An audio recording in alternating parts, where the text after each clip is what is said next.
बाळ, फ्रीजमधून श्रीखंड काढ ना. आम्ही पूर्वी घरीच बनवायचो श्रीखंड.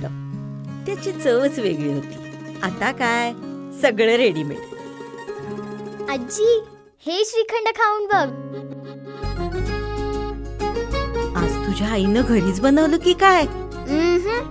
हे आहे गोकुळचं श्रीखंड. अगदी जिभेवर रेंगाळणार. जिभेवरच नाही तर मनावरही रेंगाळणार. गोकुळ श्रीखंड, मनावर रेंगाळणार.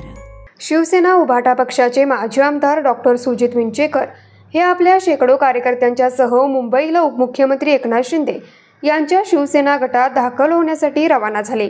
त्यांच्या समवेत हातकणंगले तालुक्यातील अनेक प्रमुख पदाधिकारी असल्याची माहिती मिळाली असून उद्या सकाळी 11 वाजता मुंबई येथे उपमुख्यमंत्री एकनाथ शिंदे यांच्या उपस्थितीत मिंचेकर हे शिंदे गटात प्रवेश करणार असल्याची माहिती सूत्रांनी दिली आहे. एकेकाळी शिवसेनेची धुरा आपल्या खांद्यावरती घेऊन डॉक्टर सुजित मिंचेकर यांनी जवळजवळ 30 ते 40 वर्ष शिवसेना प्रमुख बाळासाहेब ठाकरे यांच्या नेतृत्वाखाली शिवसेना पक्षाची धुरा हातकणंगले मतदारसंघात सांभाळली. तसेच ते 2 वेळा हातकणंगले विधानसभा मतदारसंघातून शिवसेनेच्या तिकिटावर आमदारही झाले. पण मागील काही वर्षात मोठ्या प्रमाणात राजकीय घडामोडी झाल्या. यामध्ये मुख्यमंत्री एकनाथ शिंदे यांनी शिवसेनेपासून फारकत घेऊन स्वतंत्र शिवसेनेची स्थापना केली. त्यावेळी माजी आमदार डॉक्टर सुजित मिंचेकर यांनी हातकणंगले विधानसभा मतदारसंघात उद्धव बाळासाहेब ठाकरे यांच्या नेतृत्वाखाली शिवसेनेचा गट अबाधित ठेवला. विधानसभेत शिवसेनेने उमेदवारी डावलल्याने नाराज असलेल्या डॉक्टर सुजित मिंचेकर यांनी तात्काळ स्वाभिमानी शेतकरी संघटनेत प्रवेश केला व त्यांनी हातकणंगले विधानसभेची निवडणूक लढवली. त्यामध्ये त्यांचा पराभव झाला.